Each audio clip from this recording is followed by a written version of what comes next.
যে কোনো সম্পর্কের মধ্যে ভালোবাসা, সম্মান, একে অপরকে মূল্য দেওয়া খুবই গুরুত্বপূর্ণ, বিশেষ করে স্বামী স্ত্রীর মধ্যে। ভালোবাসা, সম্মানের অভাব আর একে অপরকে মূল্য না দেওয়া, এর কারণে বর্তমানের হাজারো সম্পর্ক নষ্ট হয়ে যাচ্ছে। নমস্কার, কেমন আছেন সবাই? এখন বাজে সকাল 7টা। মেয়ে আর মেয়ের বাবা দুজনেই আজ উঠে পড়েছে, তাই বিছানা গুছিয়ে নিচ্ছি। সকালে উঠেই যদি বিছানা গুছিয়ে নেওয়া যায় তাহলে ঘরের মধ্যে অনেকটাই গোছানো মনে হয়, মনের কাছে অনেকটা শান্তিও লাগে। যদিও প্রতিদিন সকালে বিছানা গোছানো সম্ভব হয় না, কারণ তারা দুজনেই শুয়ে থাকে। ফ্রেশ হয়ে চলে আসলাম রান্না করতে। আজকে রান্না করব চিংড়ি মাছের মালাইকারি, সরষে ইলিশ, তেঁতুর ডাল, আমের চাটনি। চিংড়ি আর ইলিশ মাছ অল্প পরিমাণ রয়েছে, তাই ভাবলাম দুইটাই রান্না করি, তাহলে ঠিকঠাকভাবে হয়ে যাবে। আবার অনেক দিনও হয়ে গেছে, আর কিছুদিন গেলে খেতেও ভালো লাগবে না। এদিকে আবার আমি চিংড়ি মাছ খাই না, তাই আমার বড়মশাই কিনতেও চায় না।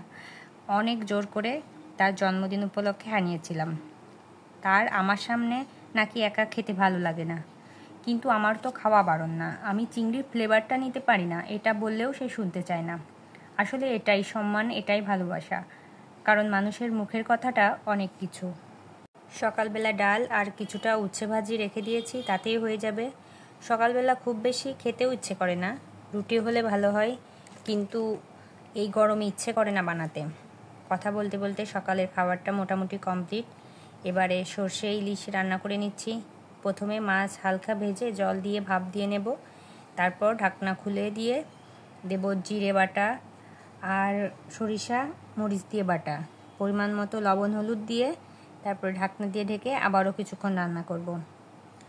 আর রান্না হয়ে গেলে আমি শেষের দিকে নামানোর আগে সামান্য পরিমাণ সরিষার তেল দিয়ে দেব, আর দেব সামান্য পরিমাণ চিনি।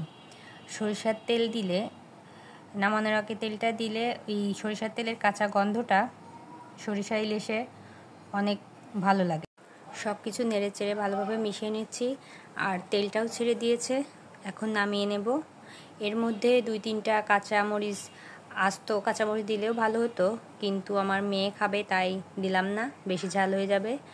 আর ইলিশ মাছটা নামিয়ে এদিকে চিংড়ি মাছগুলো ভেজে নিলাম।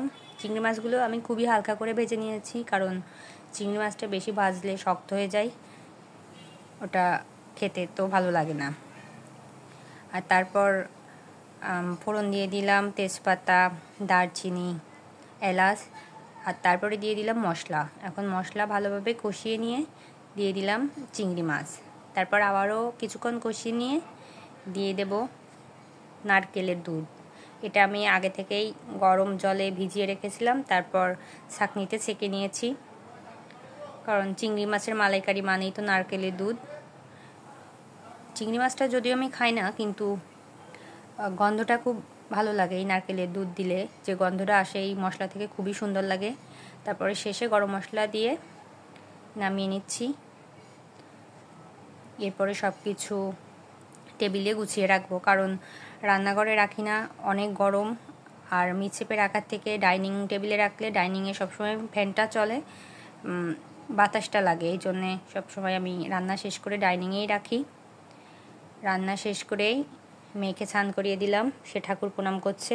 তারপর এই ছোপাগুলো গুছিয়ে নিচ্ছি, একেবারে যাতা অবস্থা হয়ে আছে। আসলে বাচ্চা থাকলে যা হয়, যাদের বাড়িতে বাচ্চা আছে তারা অবশ্যই জানেন যে জিনিসপত্রের অবস্থা কী হয়।